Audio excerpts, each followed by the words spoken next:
Hello there and welcome to the Sound of the Loons podcast, presented by Alina Health Orthopedics. Callum Williams, as always, alongside Kyndra D. St. Albin.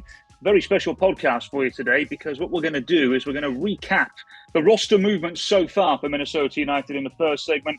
And then moving on, you might have heard in just a couple of days' time, the biggest event sport has to offer, the FIFA Men's World Cup, is just around the corner.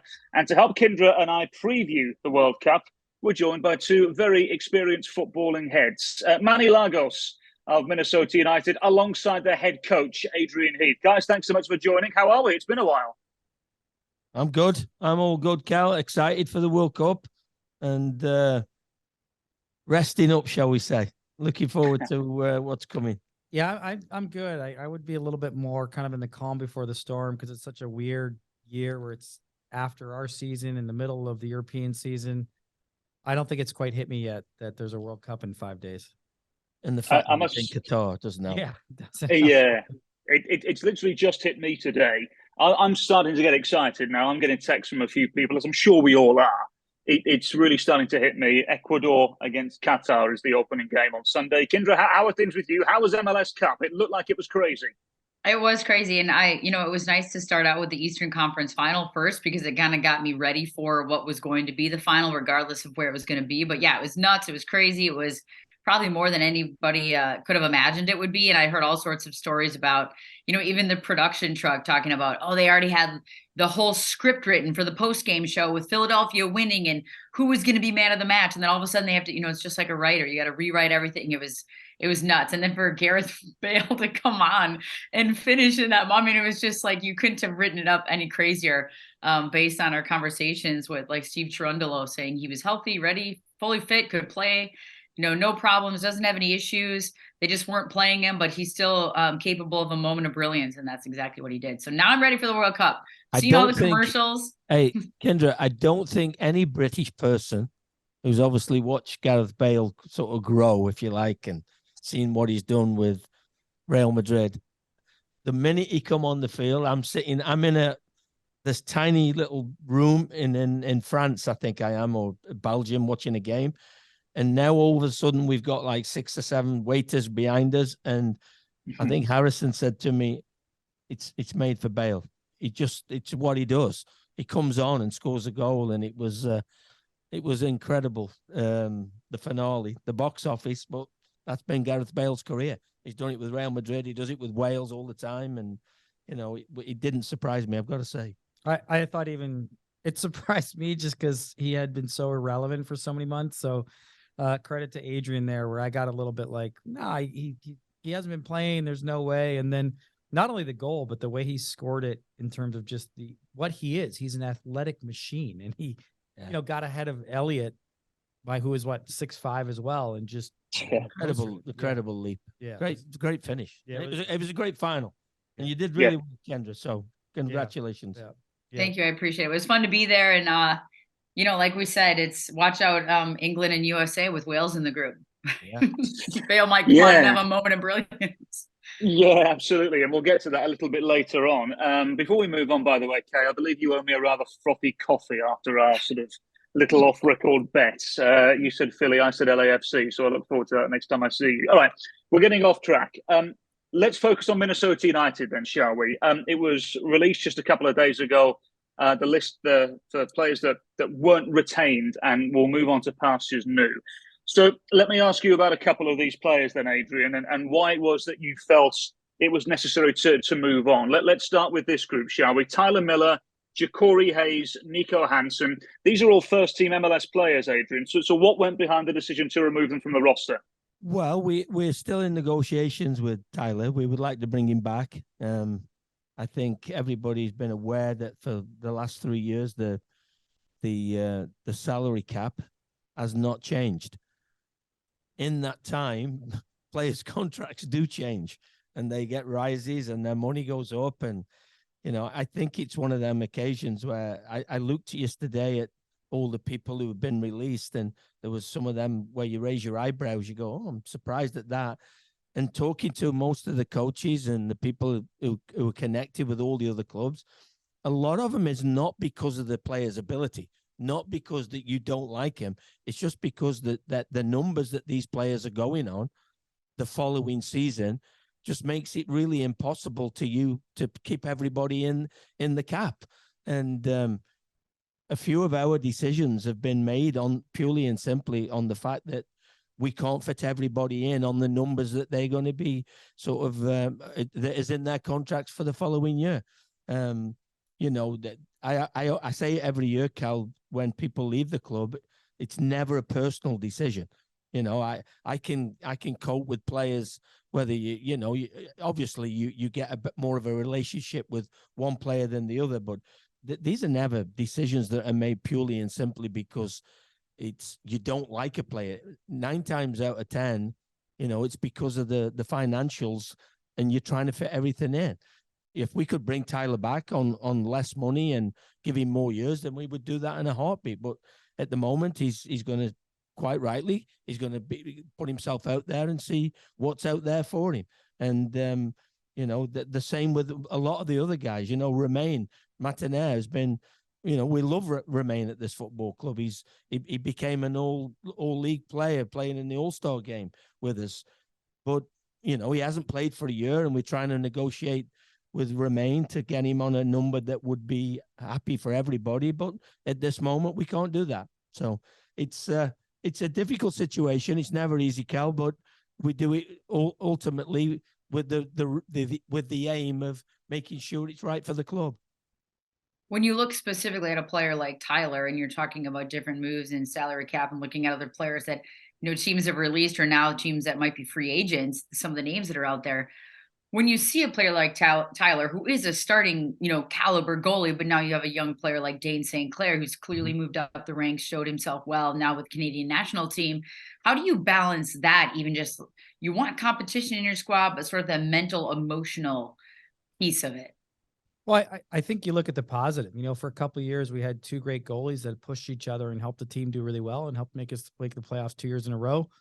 And they both did. They both contributed. And I think Adrian's point about the reality of this offseason, and we've talked about, it's a big offseason. We have to kind of recalibrate in terms of how are we going to try to get better than we were last year. And, the first kind of moves here are making those tough decisions that have to be financial and have to kind of leave the roster open to making new moves. So I just echo Adrian's sentiments about Tyler and the service he's been to the club and what he has been, and that he still would love to bring him back.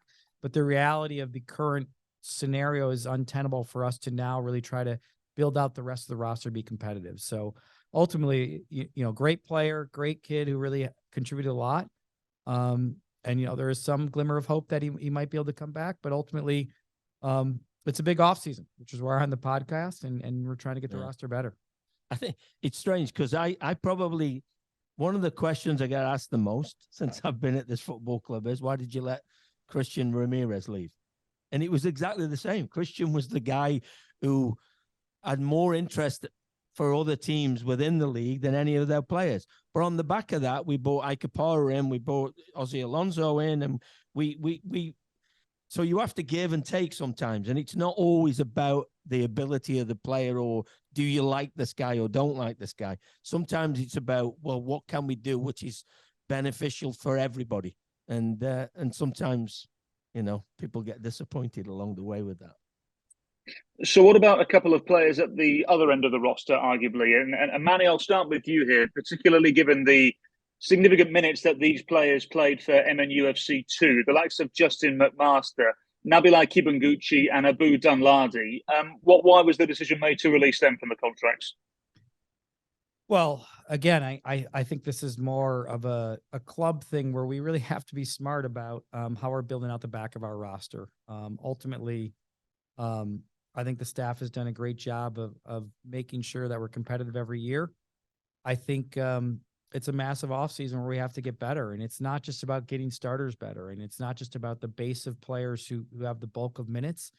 There's no doubt you're going to have injuries every year. And we have to be aspirational in terms of what does the entire scope of the roster look like, and what can we get out of everybody on the roster? And right now, I think the turnover is there because we want to try to get better. We want to try to have more depth than we did last year. We want to try to have a little bit more impact players off the bench.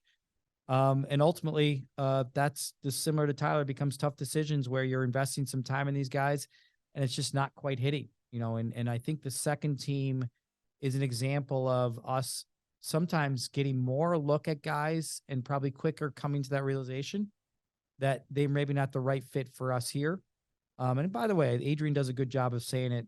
There might be another environment where they're the right fit. It might do well, and we wish him the best. So, but ultimately, I do think, we have to make sure we're really pushing, particularly this year, that we get more out of the entire roster.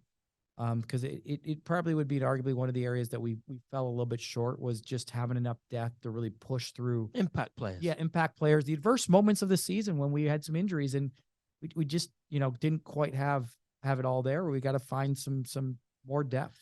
A little bit different makers, people who come off the bench and give us a different look. I think we were very much of a muchness at times when I look at it, and them kids have all got ability. The ones you've just mentioned, Cal.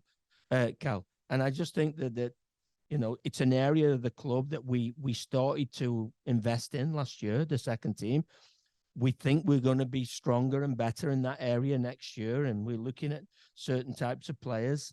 And, I think Manny briefly touched on it, that we wish them all really, really, we hope. I always say to the players when I speak to them, I hope you come back and embarrass me, and that you go and get a career that you want, because we don't make these decisions lightly, and we don't make them. We're always thankful of the people who've come in and given us what they've given us, and them three are no different. AZ Jackson, Azeel, everybody said, well, I can't believe you've let him go, but we think that in Cameron Dunbar we've upgraded and we got a bit of money for AZ, and you're always making decisions that ultimately you're hoping that makes the first team stronger and the depth of the squad better. Really quick, if there's a way in layman terms, in a brief 30-second summary, to say how the roster is made up, when Manny, you referenced the back end of the roster and sort of how the roster in MLS works in the position, 1 through whatever. Can you summarize that for people that might be listening to the podcast that are just saying, well, why didn't you keep this guy? Why didn't you keep how the roster is sort of broken down with players that you can have in different parts? I mean, it's probably longer than a 30-second answer, just because even the history of how we got to 31, 32-ish is unique when Premier League's at, I think, 25. So it's probably a little bit more complex than that. But you have a senior roster spots, and then you have supplemental roster spots, and then you have homegrown spots. So ultimately, MLS is trying to create a roster mechanism that has young and older guys, has veterans, has an ability to have you certain price points for your cap and what you're trying to do. And then that all weighs into how you're back into the roster. I think if we're on a podcast, some of the interesting things I like to point out to people about, like, in terms of your first team roster doing really well, typically between 16 and 19 players usually really contribute to significant minutes in a roster. And even on a bad year, ironically, it's actually more. You're up at like 19 to 21. So ultimately, I think the things Adrian and I are kind of speaking about today is really trying to get players who we think are going to be impact players, or they prove to become starters, or whether they prove to be off the bench, they're really ready to go. And I think that's somewhat of what this offseason is about, is really trying to get better in areas that we struggled last year. And again, there are some starters that struggled, but really a lot of our area where we weren't quite consistent as we wanted to be, this is the word Adrian's used a lot, is in terms of having that value off the bench. Adrian, was it a tough one for you personally to see Abu Danladi leave the club for a second time? Yeah, I think, everybody knows what I think of Abu. I love him as a kid. I think he's one of the best kids I've ever met in football.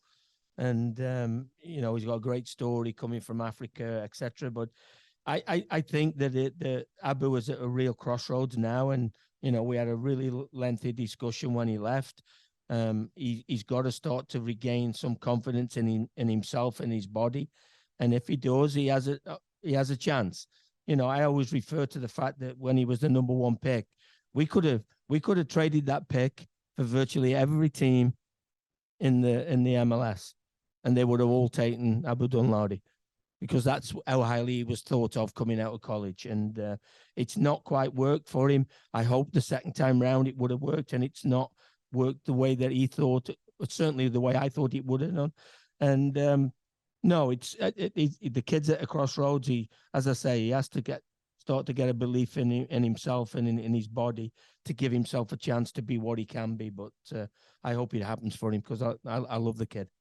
Yeah, it is a nice reminder of the margins of success in this game are insane. If your mind and your body are not thriving at 100%, it is just really hard. And, from afar and then close up to see Abu, come back and then just have this really nice, hopeful potential and just not quite being able to kind of connect the physical and mental side and just at the level that, he needs to excel is tough, because if he does it, we all know what he would be. He would be a superstar. So it's a tough one. Yeah. Okay. You mentioned him a little earlier on briefly. If you wouldn't mind, before we move on to players that are coming in and potentially remaining at the club, let's talk about Romain Métanire and what he's meant to the football club. And in particular, you, Adrian, because I know it's somebody that you saw several times before bringing him to Major League Soccer. It just seemed as though injuries got the better of him in the end. Yeah, I've got to congratulate you on your pronunciation there, Cal. You're very, very French, I've got to say. Ooh la la la la. Yeah. Romain, and a bit of the throat in there and everything. Very good. Yeah, unfortunately, it's been the last 18 months have not been great for Romain, and another kid that we brought in and who did fantastic for us, was great value for money. I think was a great person within the building, great teammate. Everybody likes him within the club. And we spoke to him and his agent about trying to restructure a deal that would be beneficial for all of us, and we couldn't come to an agreement with that. But he's another one. I just hope he gets himself fit and healthy. He's had I think he played 22 minutes in total for us last year, and obviously he was on a big number in terms of the salary cap. Putting that in the salary cap for somebody who hasn't played really for a year. So very difficult decision, never easy, but I just hope he gets himself fit and healthy, because he's been, he's probably written himself in the folklore of the history of what Minnesota United has become in this very short period. When you specifically talk about Romain Métanire, and I can't do the pronunciation like Cal does, I try to work on all of them. He sends me them every week and I still can't get it down. But when you look then at who filled in for right back, and I know we're talking a lot about players that aren't coming back, or what the situation is, but when you look at what DJ Taylor did today, talking about some players that filled into that right back position, which I kind of felt like no one can replace Romain Métanire. No one is the like for him. But when you saw what DJ Taylor did, and then Alan Benitez, who clearly gives a different element and a style to that right back position, what do you make of their performances on the season? I think one of the most pleasing aspects of last year for me was seeing the growth of DJ from a kid that we took a little bit of a chance on. He was playing in the USL.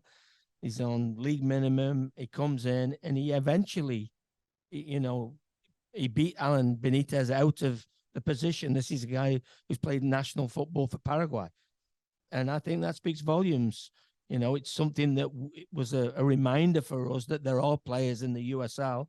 And, this year we actually went and scouted that league a lot more than we probably have done in the past, on the back of the fact that DJ came in and, a young guy, an American guy, and actually made the spot his own. And tested me for DJ, because I thought he was excellent last year. Romain was a very difficult position to fill, because Romain, the way that we like to play, and with inverted wingers and people coming inside, the fullbacks become an integral part of the attacking piece for this team. And Romain was unbelievably good at it. And then eventually, as the season wore on, I think DJ grew into that. Fair point. You think, Manny? Yeah, I mean, I think just thinking about when Adrian had him and he played him a little bit last year, and he played well, but then couldn't play consistently well. And I think Adrian addressed some mental and physical kind of goals for him to have coming into this year. and he just blew it out of the park from my view. And he showed up fit. He showed up hungry. Every game he was ready to play for 90 plus minutes. I think he became, one of the better 1v1 defenders in the league against any player, which is unbelievable. And then on the flip side, though, I certainly think Adrian kind of is alluding to it. There's only one Roman Metanire who can just run up and down the field all day in a more offensive way. So we just miss it. That's a reality. But there is a nice on the back end. Adrian said having somebody like DJ who's really kind of taking control of that defensive side, especially, and then I think in the end he was getting up and down the field really well as well because he's become so fit.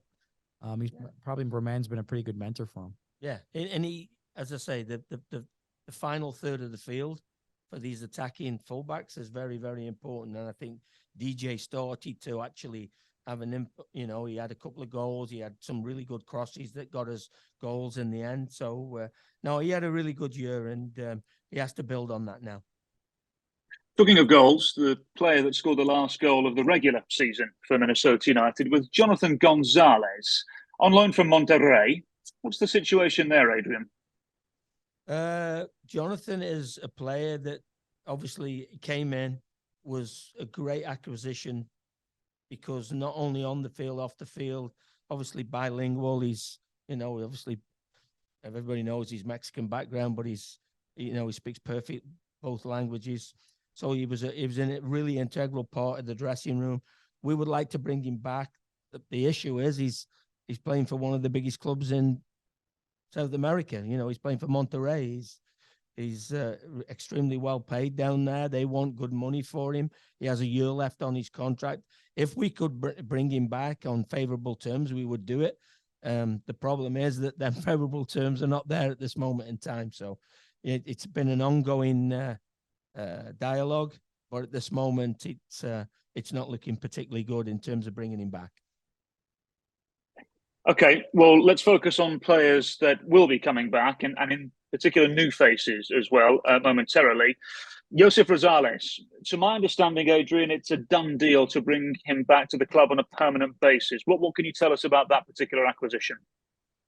Yeah, we've got big hopes of Josef. He's a young kid, left-footed, got great appetite for the game, wants to run around, wants to tackle.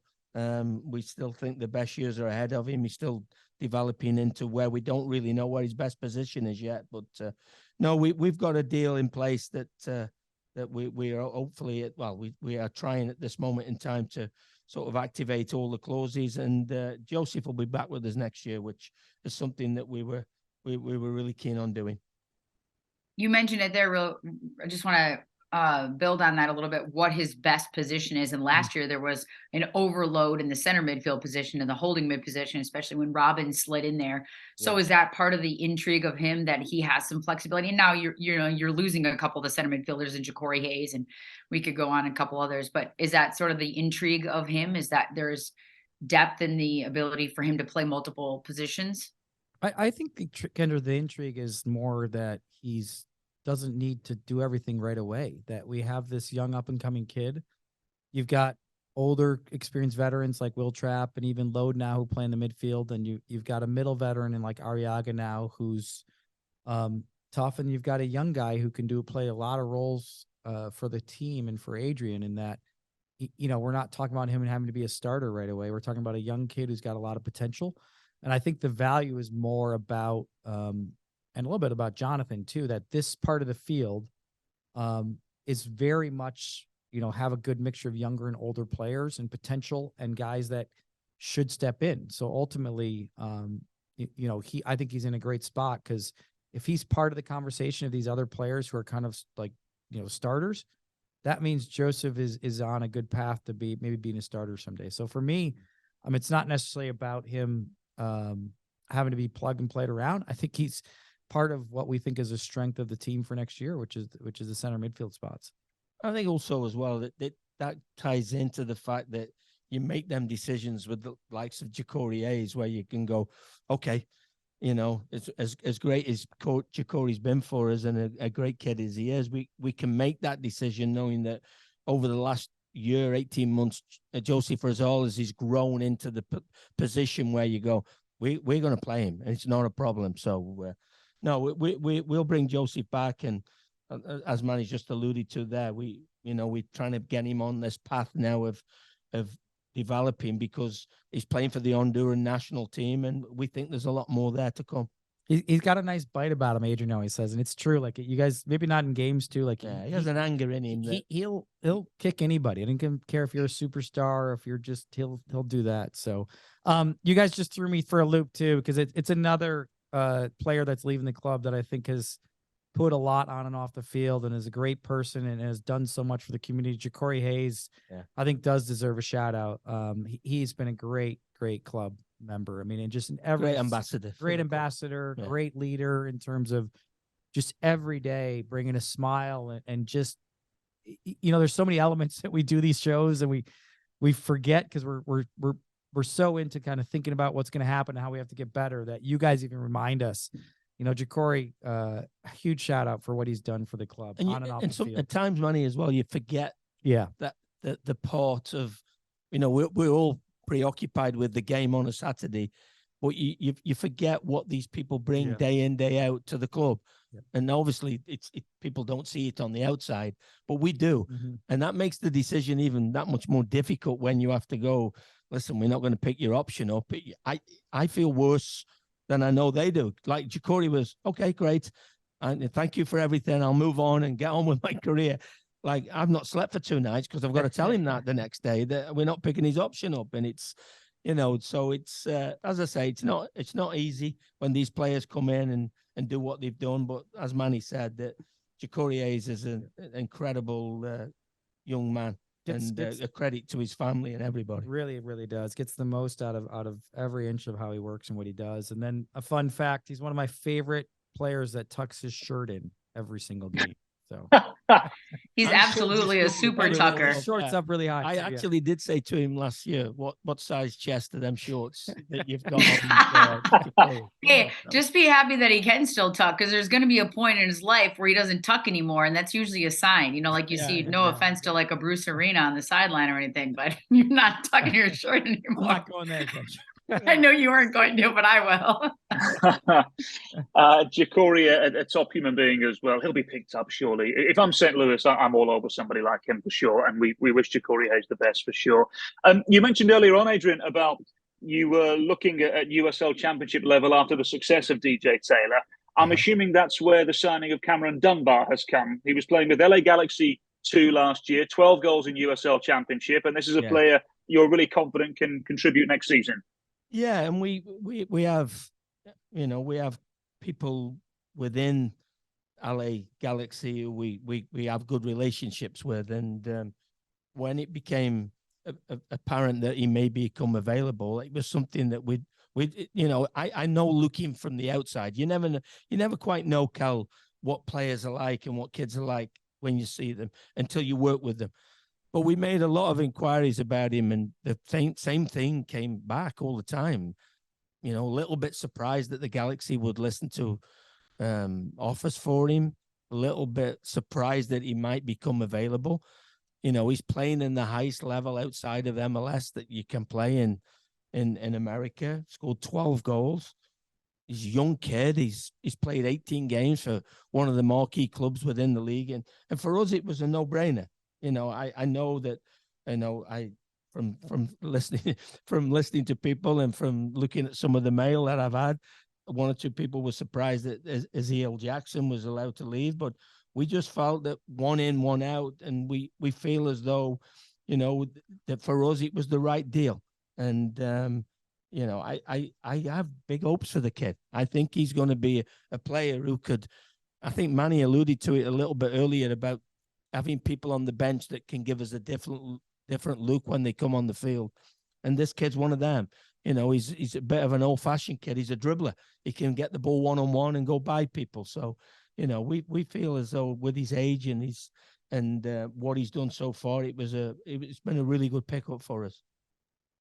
Real quick question. I know Cal was going to go to different, but you made me just think about that. When you said he's an old-fashioned dribbler, was that something maybe...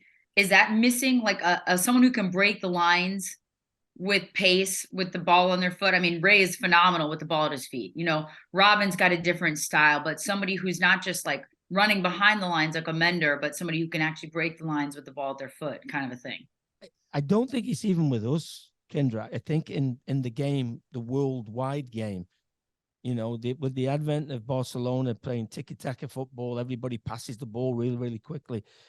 Actually, an old-fashioned dribbler, a wide guy, a winger who gets it and can beat people one-on-one is becoming a rarity. And I think if you look at the people who can do it, which is like some Messi and these people, that's why they go for the most money, because everybody's incredibly well organized these days with whether it's a 5, whether it's a 4 and a bank of 4 or 4 and 5 in front of them.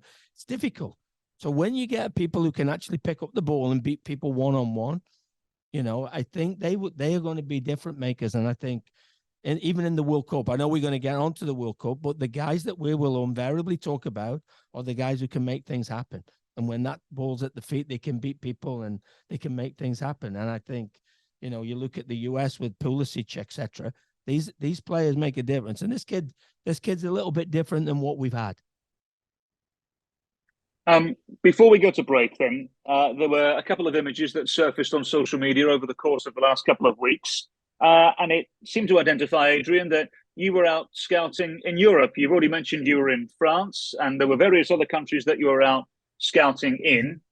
What are the hopes over the course of the next couple of weeks, then? Are we close to seeing any other new additions for Minnesota? What can you tell us? Yeah, I think, we're obviously with the Bassey's injury, and we still very much a question mark of when we think or when Bassey would be available to us. So centre back is an area, obviously with Martinet and O'Neill Fisher leaving us, that fullback position is a position of interest. I watched 9 games in 7 days with, afternoon games and everything, with a lot of travel. And we certainly saw 1 or 2 players that we think would be beneficial towards if we could bring them in. So, yeah, we're obviously looking. We know that there's maybe 3, 4, maybe even 5 positions that we would like to strengthen and get better in. And we're hopeful of doing that in the next couple of months before we start. Okay, wonderful. What we'll do is we'll take a short break, and next up we'll feature the FIFA Men's World Cup, which kicks off in just a few days. Stay with us on the Sound of the Loons podcast.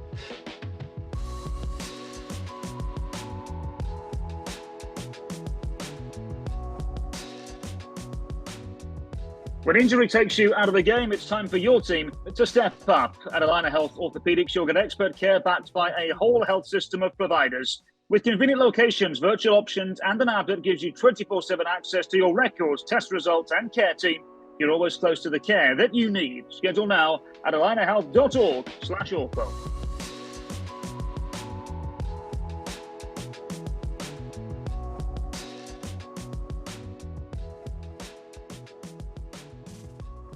Hello there, and welcome back to the Sound of the Loons podcast. Right then, we've spoken all things domestic football. Now it's time for international football. And as we've said several times, the biggest event sport has to offer. We'll talk all things World Cup. We'll go through each group. And I'll ask each of you to identify 2 teams you think that will qualify out of each group. We'll also identify a star player from each group. I'll ask you a finalist. I'll ask you a winner. We'll go in depth and talk about Canada. We'll talk about the USA's opening game against Wales, the USA against England. I'm sure that'll cause some intriguing conversation as well. Lots to talk about in the second segment of the podcast. So let's start with you then, Adrian Heath. Group A of the World Cup: Ecuador, Netherlands, Qatar, Senegal. Which 2 teams progress, and who's your star player of Group A? Oof. Well, you put me on the spot there. I didn't know we were going to start like this, Cal, but Ecuador are going to be better than a lot of people think. I think Senegal will be the best African nation. I think the fact that Manny is not available for maybe the first 2 games is going to be huge for that particular group. I think it will be interesting to see the refereeing. I don't want to be a cynic here, but Qatar being in that group, that will be very interesting to see how that goes. But I personally would think that Ecuador and Holland will get through that group. Manny?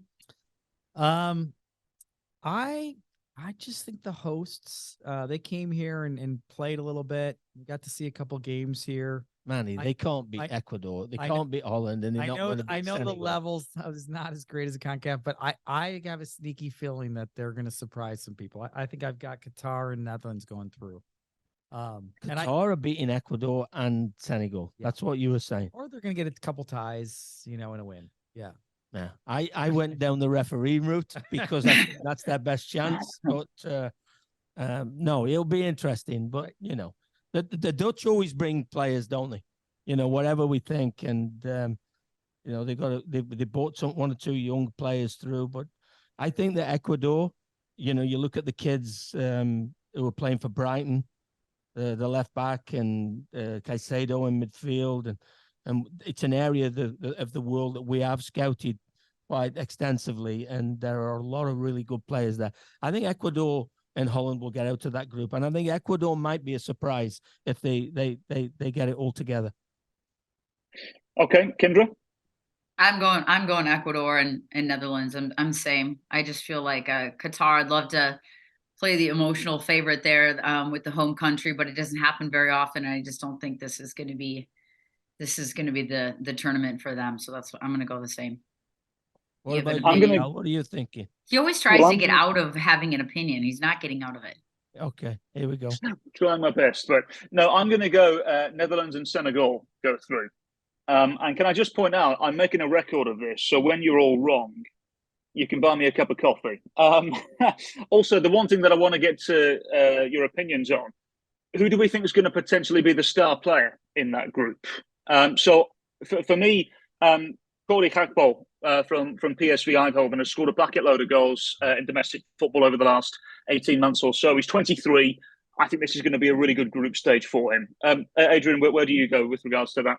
Well, you do, and he's obviously, he's been heavily linked with the big clubs in England, which normally happens, and the people with all the big money, Chelsea, and I think Man United have been mentioned with him. So he's obviously very, very talented. The great thing about the World Cup, and I think this is really the exciting part, is there's always somebody that we don't know.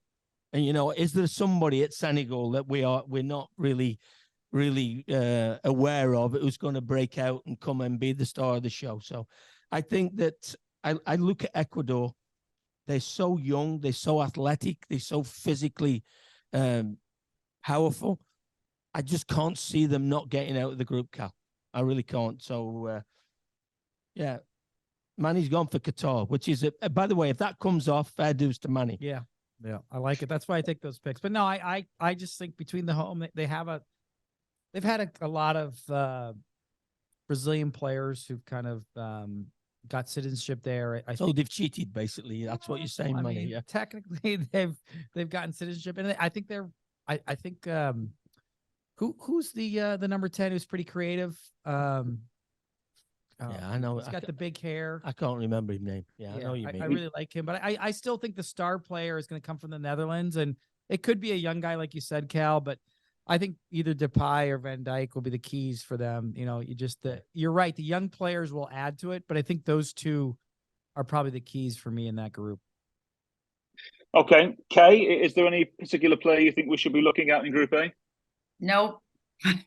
I just love to watch a good game. Like, honestly, people ask me every week, oh, who's your team? Who's this? Who's that? Like, if I get to watch a good game, that's all I'm looking for. And I can't wait for these watch parties. I'm already inviting the fam over the day after Thanksgiving. I heard USA England are playing.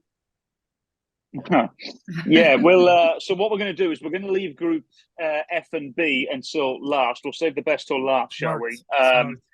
Let's go to Group C, shall we? Argentina, Mexico, Poland, Saudi Arabia. And in terms of the player that we think that might do well, we can't just say Messi, because we know Messi's a superstar. We know, everybody around the world knows who Lionel Messi is.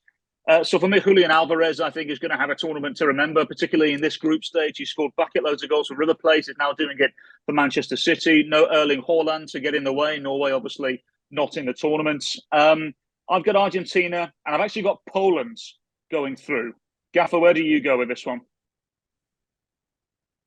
Give me the group again. Mexico. Yeah, Mexico and Mexico, Saudi Arabia. Argentina. I Mexico, watched Saudi Arabia recently. I was quietly impressed with them. Well organized. Obviously, they've because of the money they've got, they've employed a lot of really good coaches, so they have got better. I think that Mexico, as always, they always, the players always really look like they enjoy playing for their country. Argentina, obviously, this is make or break. I'm a huge Argentinian football fan. Probably more than anywhere else. I love watching their players. It's a huge game for Messi. It's a huge tournament for Messi. If Messi ever wants to be categorized down in Argentina as better than Maradona, he has to deliver the ultimate prize, which is the World Cup. And I think they have a really good group. Lautaro Martinez. Me and Manny actually watched him as a young kid playing for Racing. Do you remember? Oh, yeah. Manny? Oh, amazing game. And he was a sort of 17-year-old kid, and we both went, oh, my God, who's this kid? So I think he's going to emerge. Like you said, Julian Alvarez is probably a better player than people thought. So, yeah, I think that Poland, very, very strong. And if Lewandowski has a hot streak, hot spell, he's, still one of the greatest goal scorers in world football. So, yeah, I don't think you can go further than Poland and Argentina. And I know we're going to get there, but I think Argentina are one of the favorites to win the whole tournament. So, Manny, would you agree with that in the sense that we're all saying that Mexico aren't going to make it out of the group? No, I've got Mexico because okay. I'm contrarian. Yet this is the worst Mexican team I've ever seen since I've been alive. They are clearly shouldn't be favorites. Poland looks really good.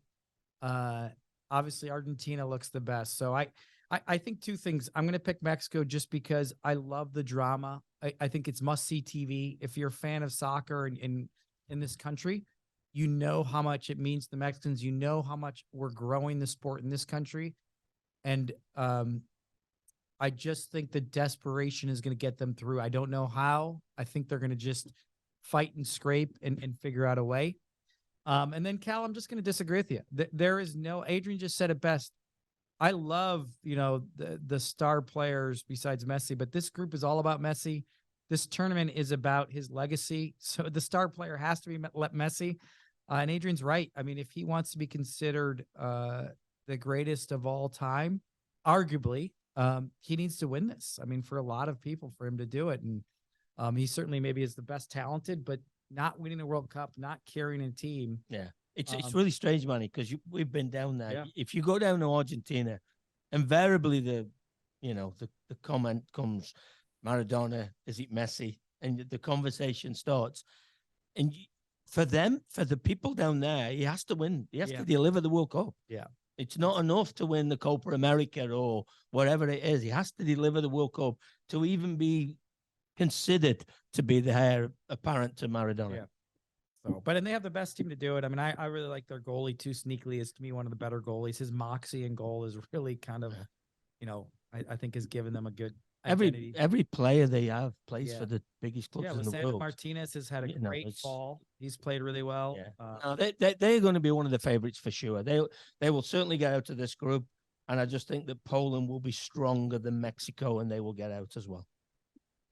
I love the fact that you said all the players they have played for the biggest clubs in the world, especially after you mentioned Martinez there.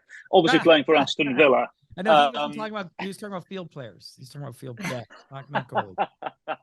I'm actually slightly concerned as an Aston Villa fan that he will have the World Cup we all expect him to, and somebody else is going to come calling and we'll lose him. But that's another debate for another day. Kyndra, your two to advance in Group C. I'm going with Argentina and Poland, and I agree that I think Messi has to bring Argentina a World Cup trophy to really feel like he's surpassed Maradona. But I also feel like there's more solid team, more teammates around him. Not that Argentina hasn't always been good, but I think there's less pressure on him in a different way. Pressure to bring it home, but also less pressure in the sense that he's been able to sort of step back a little bit. I don't know. He's playing with a freeness to me. We'll see once he gets to the World Cup, because sometimes he seems to shrivel up when he gets to the World Cup and he wears the Argentina jersey, and there is so much pressure to be the star and carry that team. But we'll see. I think this might be his year, and I too for sure think Argentina and Brazil are probably favorites to win it all. But yeah, I'm going Argentina and Poland. Just to add to this one, before they left, Fraga and Ray were adamant. Football's coming home to Argentina this year. You know, they think this is the best chance they've had for a long, long time, and yeah, they probably is their best chance, I think. Let's move on to Group D. Australia, Denmark, France, Tunisia. I have France and Denmark going through. The player that I think is going to surprise a lot of people, because there's no N'Golo Kante because he's injured, remember, Aurelien Tchouameni of Real Madrid. I think he could very well have a breakout tournament. I know he's already had his breakout moment with Monaco and he's got that big money move to Real Madrid, but he's still in his early 20s. People yet to really see a lot of him. If you're not watching La Liga, I think this could be a stage for him to really, really blossom. So I'm going to go France and Denmark. Gaffer, what about you? Yeah, obviously France, incredibly talented group. Mbappe, you know, as we all know what he's about. They're the holders. So that comes with its own pressure. I think if France can keep it all together, you know, that traditionally they have internal issues, which they've had, you know, whether they get rid of the coach or they internally combust and they can't get on with each other. So you would think France, and then you would just think Denmark are always incredibly well organized and sneakily have better players than people think. You know, I think that Australia will be very, very well organized and very athletic. And Tunisia always have players. There's individuals, but I can't really see outside of the big two, which would be Denmark and France. And France will probably go as far as their front players go. You know, if Benzema comes alive, if Mbappe comes alive, is it Dembele from from Barcelona who suddenly looks like he's fit and healthy? If them front three come alive, France are going to be a formidable group to beat. Manny? Yeah, I don't have any upsets here. I think it's. I thought Manny was going to go with Tunisia winning the group on what we've heard so far. You know what I mean? No, I've got France and Denmark, and I think I'm going to steal Adrian's word. I think sneakily Denmark is one of the secondary favorites. You know, you have your big favorites. I think the Christian Eriksen story is amazing, but they have a lot of really good players. Obviously, you know, you saw how well they just did in the Euros. And then I think they like that 7, 8 out of 10 all the time. All the time. Yeah. Really well organized, very athletic, well sneakily, and yep. you know, and yeah, they're going to be. They're one of them teams that when you play them, you're going, oh my God, it's Denmark. Yep. You don't know what you're going to get, but you know that they're going to be solid and well organized, and they have enough talent to hurt you if they play well. Yeah, I think they can make a run for sure. And then I think France is France is one of the always the best drama things, because if they unify and get together, and it's really going to be awesome to see Benzema and Mbappe and how they kind of play together. It could be awesome. But it also, well, they might not be speaking by the time the first game comes round, and or it can implode. Yeah. That's the great thing about France. Or they could easily win the World Cup and walk through it, or they could easily implode and not get out of the group. Yeah. But I'm excited. My star guy again, Callan, this is Benzema, just because he's done so well the last couple of years, and it seems like he's become even more of this. You know, you don't see him not getting along with Mbappe, because it seems like he gets along with everybody. You thought he wasn't getting along with Vinicius at Madrid, and then now he's like elevating with Vinicius. So to me, he's my most fascinating player to see if he can still do it now that he got the Ballon d'Or. Can he do it at this level? They got this amazing team. Can they unify and make a huge run? I got a story for you, Manny, and you like this one. Talk about name dropping here. When we were in Orlando, Kaká was sitting in my office, and I said to him, Ricky, who's the best player you've ever played with? And you're thinking Brazil, he's playing at Milan and everything. And he went, Karim Benzema. And Benzema was only 22, 23 then. Yep. And I think that was a real eye-opener for me, that the quality that this guy must have. One of the best attacking players of all time for Brazil. Yeah. Yep. And then 10 years later, he's now breaking every record, got the Ballon d'Or. And it's strange. I think he's been like a slow burner for everybody, but eventually we've all come to realize that Benzema is probably been a great player. Oh my gosh. I mean, he does everything. To me, it's really for the good of the team. If he needs to score goals, he score goals. He needs to move the ball, hold it up, or keep the ball moving. His skill is insane. So, again, he hasn't quite done it at the national team level for a lot of controversial reasons. So this will be it's a huge World Cup for him. And I think France is always must-see TV. I mean, we all know when they implode, it's not just, a slight implosion. It's great. It's great to awesome. watch when France implode, I've got to say. Well, it was kind of funny when the roster came out and they were like, what? They're so good. They only need 25 players. They don't even need 26, until they added the 26. And of course, someone goes down with an injury in training. But I thought that was kind of funny that like the arrogance of France, they're just so good. They don't even need 26 on their roster. Yeah, they're incredibly talented, big group. Yeah. Where are you going with this one, Kay, with Group D? I'm going Denmark and France. No surprise. Okay, so let's start with you then in Group E then, Kay. It's Costa Rica, Germany, Japan, and Spain. My star player, Jamal Musiala, who is just 19 years of age, now doing ever so well with Bayern. I think this could be a tournament to remember from him, at least a group stage to remember for him. Where do your eyes focus here? Who's going through? I've got Germany and Spain.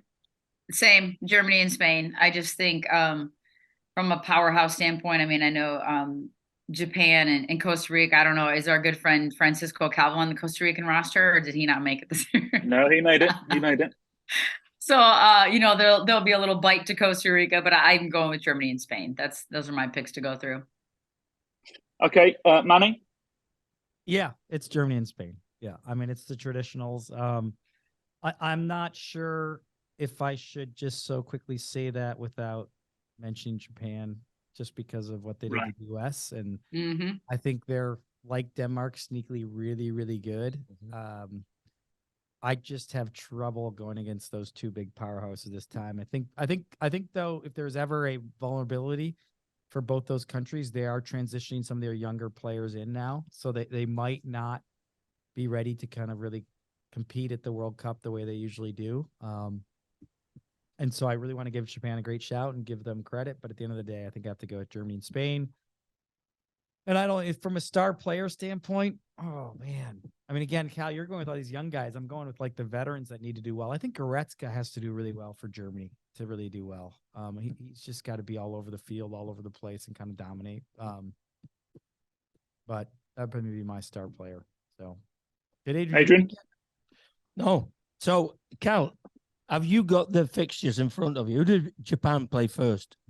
I don't have the fixtures in front of me, but I can do in about 20 seconds. No, I just think that, it's an area of the world that we've looked at a lot at, and they have so many good technical footballers. If Japan were to play Costa Rica first and win the game, and then they can go into the second game, and if it was Spain or Germany, then they could play loose because they've already got 3 points on the board. I think it's going to be, this for me is a really difficult group, because I think that Spain have the best young team in the tournament. Germany have opened up now a little bit more, and I just think that they are very, very vulnerable. They can score goals, and we all know what Germany are. But I just think that with Pedri and people like that, I think that Spain are going to be. But Japan, if they were to play Costa Rica first, I think Japan could make it. They play Germany first, I think. Yeah. I like they play Germany first. This is where my USA England group comes into play. I actually have the because the first game is so important. If you get 3 points on the board, then you can go for it a little bit in the second game. And if say Spain were playing Germany and that ends up in a draw, and then you get beat the second game, you're virtually out. It's Japan have got some really, really good players. Now, hey, if I was betting, you would have to go Spain and Germany. Like for me, I think the biggest underdogs in the tournament are Spain. I think they sneakily reinvented themselves with a lot of good young players, and I think that they might be a dark horse to win the whole thing. It looks like Japan plays Germany first. That's what I'm saying. So they get beat, then they, it's difficult, but. Japan will be a very, very difficult team to play against, because they're really well organized, incredibly disciplined, incredibly fit. and I've got really good technical ability. That's going to be a difficult group for everybody, I think. Let's move on to Group G, shall we? Brazil, Cameroon, Serbia, Switzerland. Brazil and Serbia for me. Vinicius Junior, the player of the group. Maybe Rafinha either side of the centre forward. The two players I think will cause real problems. Brazil and Serbia for me. Adrian, what about you for Group G? Obviously, Brazil. You know, as always, they're producing players again now. I think for the first time they're getting really good young players. Vinicius Junior is obviously coming to his, fulfilling what everybody thought he was going to have. They've got the other kid as well, Rodrigo, as Rodri plays on the other side. Paquete, who's now signed for West Ham, and I always wonder that they haven't really came up with what I think is a top level centre forward. They've in the past they've had all these great players. I'm not sure Neymar's a number 9, and I don't know where they're going to fit him in. Cameroon, I don't know Cameroon. I don't know this Cameroon. But they're always incredibly athletic. Always come up with a player or so. Switzerland will be well organized. I'm going to go for Brazil, and I'm going to go for Serbia. Serbia will bore everybody to death, but gradually wear everybody down and win 1-0 and get through that way. Manny? Well, I'm going to switch it up just because I really think this. I think somehow Switzerland's going to get through. They've had a nice era of soccer, and they continue to try to keep that era up. I think Brazil is just Brazil. I mean, I think they have to be the favorite, and I think deep down they're the team that I think will make the run just because it's on neutral site, and my only precedent is they've always seemed to do really well when it's not in South America or Europe. They've won in the U.S. and I think they've won out in Asia. So to me, I think they have to be the favorite, hands down, for a World Cup that's not in a traditional kind of soccer continent, so to speak. So, but to Adrian's point, I don't know if they have the same identity of how they're playing, but they have great players right now. They have a great mixture of younger, older players. They got leaders. They got role players. I don't think they've got the best player in the world, which at times they've had, haven't they? Correct. Whether it be Ronaldo, whether it be Rivaldo, whether it be Zico, they've had moments. Whether it be Romario, they've always had the guy, and I don't think they've quite got that this time. No, you could argue, maybe not on the same level as Messi, because we know Messi's on the level of being the best ever and best of all time, but it's probably just a little bit below in terms of what it means for Neymar if he can help get them a World Cup, because his numbers that he's produced for the national team are pretty amazing and pretty impressive. So it's a big World Cup for him to try to lead this group to a championship, and they haven't won since 2002, right? Right. Yeah, it's a while. It's been a while. I mean, you blink, and that's a long time, 20 years. So that team will be under a lot of pressure to do well, for sure. Kyndra? I'm going Switzerland and Brazil. Who's the guy that plays for Switzerland that is he for Arsenal? Who is that? Granit Xhaka? Yeah. Xhaka, Yeah. Like, I feel like he'll have, just based on what he's done in Premier League. That is. There's a whole slew of people that could be the case for, but I'm going no shocker for me, but Brazil and Switzerland. I think Brazil is the favorite. He's a good leader. I will tell you, Kyndra, that Arsenal team, Martinelli, for the Brazilian, has been playing really well. Yeah, that's true. Really well. That's what makes the World Cup so fun. Yeah. Group H, Ghana, Portugal, South Korea, and Uruguay. I've gone Uruguay and South Korea, which may raise an eyebrow or two. I don't think Portugal are going to get out of the group. Federico Valverde and maybe even Georgian de Arrascaeta are my players of the group. Kyndra, let's start with you on this one, shall we? I'm going Portugal, Uruguay, and but I will have to say, I'm not sure the vibe in Portugal right now. Did anybody see any of the videos that were put out from the training session? Ronaldo trying to be up to his old tricks and going up to players, and they just want none of it. They want nothing to do with him. He did that interview just before leaving for the World Cup. Like, he's sort of a disaster. So that would be the only thing, if they find a way to implode, or he's such a, quote, cancer to the team, that really, hinders Portugal. But I'm going to go Portugal, Uruguay for that group. Adrian? I'm going to go probably a little bit different here. I'm going to go Uruguay and I'm going to go South Korea. As I say, we do a lot of scouting, and South Korea is an area that we've been looking at quite extensively. I think they are sneakily better than a lot of people think. I think this Portugal team is aging now. I think, if you look at most of them, they've been 2 and 3 tournaments. I don't know enough about Ghana, but they will be incredibly athletic, and we don't know what we're getting. But I think Uruguay have sneakily got a new group together, with Nunez will be leading the line. Valverde. Valverde's the one. And then you've got Betancourt, Jimenez playing centre back. The spine of their team is very, very good again. And, we all worried about Uruguay a few years ago because it seemed like the same team was playing for 10 years. Now, all of a sudden, there's 7 or 8 names there that probably a lot of people won't recognize. So I think Uruguay, and I'm going to go with South Korea to get out the group. Manny? Well, I'm keeping it boring. I have to agree with Adrian here. It's more personal about Portugal. I just feel like they'll if they get out of the group, it means they'll slog like they did in the Euros when they had success, or defend, and Ronaldo will have free kicks, and it just will be that kind of sluggish soccer I don't want to see. So to me, I think South Korea is up and coming, and we'll have some excitement. And I think Uruguay is to Adrian's point, they remind me a little bit of like when I cheer for Mexico. I'm always amazed at how such a small country, 3 million people can be so passionate, so into the sport, but then also can just produce so many great individual superstars. And I love Valverde right now. I think he's the next version of a modern, amazing soccer star. So I think and Nunez is suddenly sort of coming into a little bit of form at Liverpool, looking like the guy who scored all them goals at Benfica. Yeah. Yep. Uruguay, they're another one that if you look at them, Cal, they've gradually and sneakily over the last 18 months, 2 years, built a new team. And a lot of the younger guys are playing for the biggest clubs in the world. So, yeah, they might be somebody to look out for in the later stages, I think.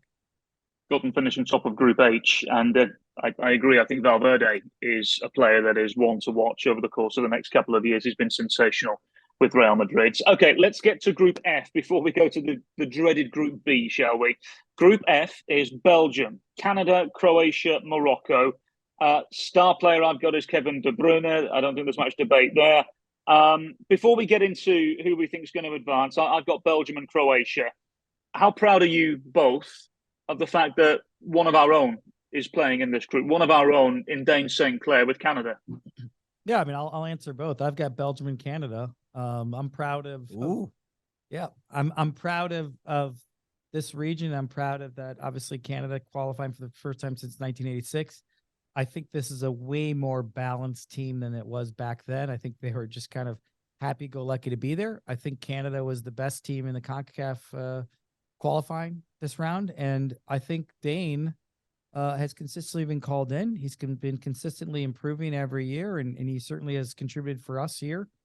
And to have him on the World Cup roster, have him potentially participate, and I just told Adrian get out of the group stage is awesome. So to me, agree with you. Star player is De Bruyne, no doubt. I think it's a huge World Cup for Belgium. I do think they'll be able to make a run. I don't know if they have enough defensively to really do battle in the second stages when you got to win every 3, 4, or 5 days. So, but ultimately, I'm excited about this group because of Dane, but also because we have a CONCACAF team that I think is on the up, has some nice young players and nice stars, and I think it's gonna be a fun group to watch. Kyndra, your thoughts? I'm going Belgium, Croatia to advance out of the group. Same on Dane St. Clair, and obviously with Crépeau going down with a broken leg in the final, was heart-wrenching to witness that firsthand, and watching Marc Dos Santos on the sideline look like he was going to vomit, like he felt so terrible for Crépeau having coached him in Vancouver. But I do think at the end of the day, Dane St. Clair has earned a spot regardless of whether that happened or not. We knew he was going. So I'm happy for him in Canada. And but yeah, I've got Belgium and Croatia going through on this one. Gaffer? Belgium, Croatia. Obviously, the Canada thing is going to be great interest for us all. Obviously, Kyle Larin, we drafted in Orlando. Keep in touch with him. He's had Christmas. He's with us over the last few years, so really pleased for them too. I just think that the experience of Croatia and Belgium, not only with the talent they have, but they've been there and seen it and done it all before. It's the last hurrah for Croatia with the likes of Modric and Perisic. Their team's been the same, seems like forever. And I think they've come to the conclusion that this is their last time as a group. So I think they'll both get out of it. I think Morocco are going to be better than people think. If you look at the Moroccan team, they're nearly all playing for some of the biggest teams in the best leagues in Europe. I think this is a really difficult group to call, because you would say that Canada and Morocco are probably, you would think, second tier, but they're both very, very good. They have talent on both of them. So going to be a really difficult group. But if I was putting any money on it, I would say Belgium and Croatia will get out. Okay, let's come to that time. What we'll do is we'll talk about Group B, and then we'll ask the analysts here what the final is going to be, who the winner is going to be, and then we'll call it a day, because we are in danger of waffling on here and boring the listener. So let's focus on Group B, shall we? I do have England and the USA getting through. Jude Bellingham is my player to watch, who I think is going to do very well. But the interesting thing about the US is that we don't know, because there's so many ways that Greg Berhalter could go with this. For me, if I was Berhalter going up against England in particular, and maybe Wales on the opening day as well, if they're good to go, I'm going with Reina and Aronson in the outside positions either side of the centre forward, because of the way that England in particular, but Wales as well, play with the fullbacks. I think there's way to get in behind there. Let's focus on Group B, shall we? And Kyndra, I'll start with you. I've just given what I think is going to happen with regards to England and the US qualifying. I'm assuming you're of similar opinion? Yeah, I think those are the two teams that are going to get through. I think it'll be a challenge. I'm trying to figure out where the points are going to come from, but I think that they'll lose to England. They'll beat Wales and draw with Iran. That's and I think that'll be enough to get them out. But I do think that I guess you stated who you're going to start on the outsides, but then that leaves the questions on who's going to be the center forward and who's going to be central. Is Pulisic going to be central, and who's on the outsides? But I think there's no really bad options. The fact that we get to argue this about the U.S. roster, it's been a long time since there's been that much quality and depth, and there's been some shockers and who was left off. But I think you have to have Aronson on the field, and my player to watch would probably be a player like him, because what he's done for Leeds, and he just seems to have no fear, and I love that he plays that way, and his energy, his talent, his skill. I enjoy watching him, and he seems to stay, knock on wood, relatively healthy. So that's who I've gone through, and that's who I'm going to keep an eye on for the U.S. team. I think he'll kind of drive a little bit of that team, and I'm nervous about the back line and the center backs. Gaffer, I am of the opinion that whoever wins that opening game between the USA and Wales is probably going to go through and finish second behind England. And I'm not being arrogant saying that. I just think England are going to finish top of the group. Where do your eyes focus? Obviously, if England don't win the group, then it's been a disaster. You know that we have so much talent at this moment in time, and I'm a little bit concerned. I know people don't think this. I don't know whether we've got enough goals at times. I don't think we score enough goals from wide areas. I think the US-Wales game is absolutely huge. We'll decide, I think, which one of them goes through. Iran are better than people think. They recently just beat Uruguay. So the games are going to be a little bit more difficult than people think. But the US play Wales first, yeah? Yep. Correct. I think that will determine. If it's a draw, then I'm not sure where it goes. I think that Wales will be better and more organized than people in the US think. And I just think that England will have too much for the rest of the group. And as usual, I know that if England win the first game, I will be thinking football's coming home, and I will be there again saying that we're going to win it. and then get really disappointed when they get knocked out by Germany in the quarters or the semis, which we normally do. But no, it's I think it's a group that the US have really got to think that we can get out of this group, and if they play as well as they can and the better players play well, they are capable of beating Wales and Iran to get out the group. So the two that you have advancing are England and Wales.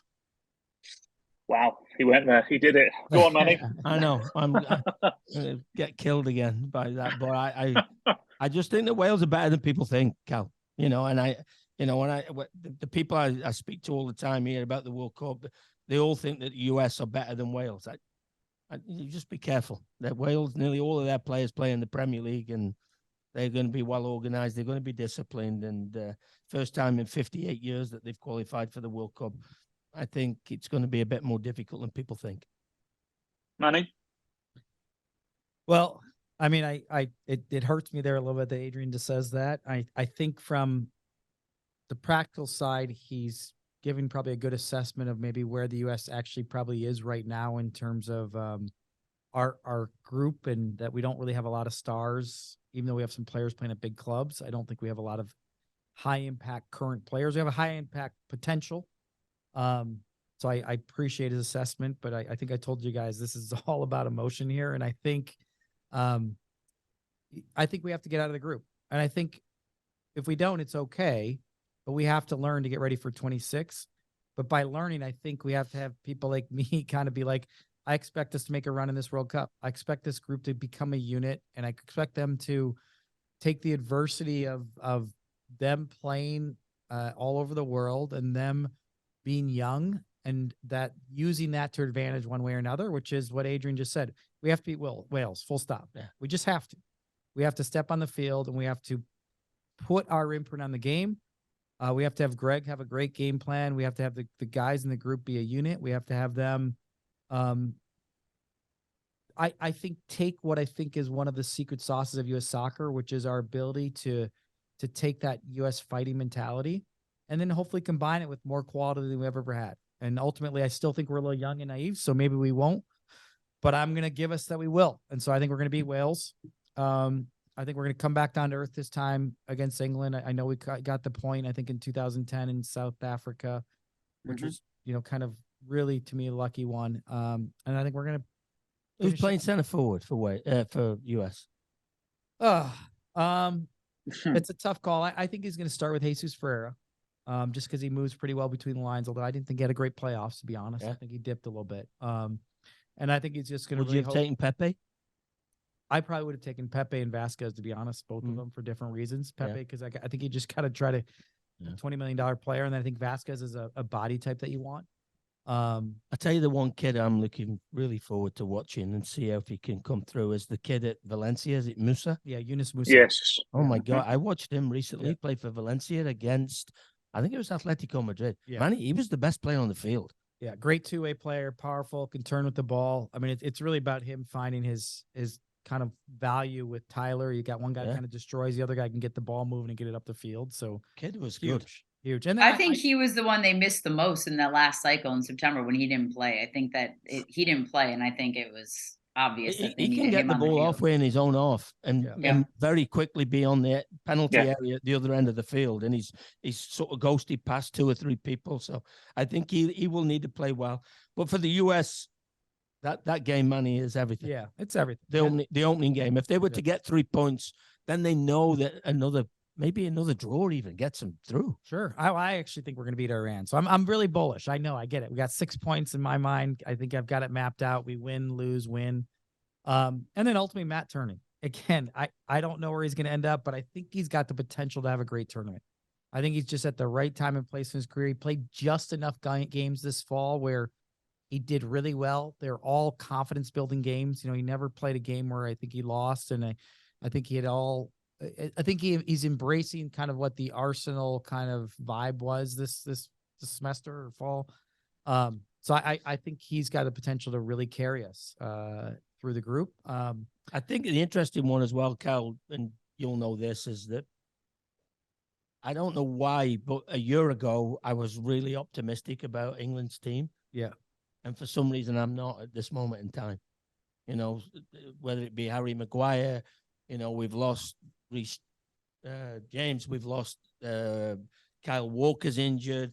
If Harry Kane was to get injured, I'm not quite sure where we are and what we're about. But I think Bellingham will be a breakout player. I think he's going to be one of the best players in the world, for an 18-year-old kid. So it'll be interesting. I really love Declan Rice. I love Saka. I think you do have the structure to do well, but the other thing about that group is always going to be the press and not. I think the group and the guys in England, unlike France, I think they get more unified, and I don't think they have a chance of imploding as much. But I do think the outside pressure of the press does it to them. I think it's very odd, Manny, for people. Right. Cal will tell you it's very odd for people outside of England or Britain to understand the pressure that the English national team is under. It's like nothing else. Yeah, it really is. It's like, and sometimes they don't cope very well with it, and it's it'll be interesting. But I expect England to get out of the group, obviously. Okay, so final question for you all then. 2 teams in the final and the winner. For me, Brazil-France final, Brazil winners. Manny, let's start with you. That's just, I mean, I think I don't have the brackets to know how they match up, so it's a little bit unfair. I mean, I would love a Brazil-Argentina final. And I think Brazil wins is my gut, but I don't know if that actually matches up. I don't know how the brackets work, so. Yeah, I'm not entirely sure. The bracket I did had Brazil and Argentina meeting in the semi-final, which wouldn't be bad anyway. That would be quite the spectacle. But so you're ultimately going with Brazil as winners? Yep, I am. Okay, Kyndra? I'm the same. I'm going to go with Brazil winning it all, but because I have the bracket in front of me, but not enough to know which is coming from what. But yeah, I think Brazil is going to win it all. I wouldn't be shocked if it's the same final that you stated. Was it Brazil-France? Yes. Yeah. So, I wouldn't be shocked, but I think this will be Brazil's year. Unfortunate for Argentina, I think, but I think it will be Brazil. Adrian? Argentina, France, and I will go Argentina. I think this is Messi's time, and he knows that. I think with the ensemble he's got around him, he's got really, really good players. The World Cup history of Argentina and France is amazing. I've got a lot of gray hair. The games in the 80s. Yeah. The game in, was it 2018? Was there? Yeah. I hate saying it as well. I hate France. I hate the French. And, maybe. I'd rather it be Messi and Argentina winning it all. I prefer that. I think that I don't know why, but for some reason I feel it's going to be Brazil. Yeah. Would agree. It will be if we get one of them 2 in the final, it'll be a proper final. Yeah, and I really do hope one of the countries that we didn't talk about makes a run. I mean, ultimately, I think Spain are going to do really well, Manny. Yeah, but they're still one of the big boys. I mean, they still have. But I bet you couldn't name off the side. No, you're right. Oh yeah, for sure. Yep. You had 20 years where you could name Spain's team. Yeah, because it was off Barcelona and off Real Madrid. Now, they're picking these young kids, and I just think if they come together at the right time and play with a lot of freedom, I think Spain could be really difficult to beat. Can't wait. The biggest event sport has to offer. We're recording this on Wednesday. The Men's World Cup starts in just 4 days. All this has made it a bit more real for me now. So, guys, thank you very much indeed for the chat. Really appreciate it. My thanks to Manny Lagos, to Adrian Heath, and to Kyndra D. St. Aubin, our expert button pressers, Dre Cordero, and of course, Grace Dearson as well. And for you at home listening, enjoy the FIFA World Cup. We'll speak to you very, very soon. You've been listening to the Sound of the Loons podcast, presented by Alina Health Orthopedics.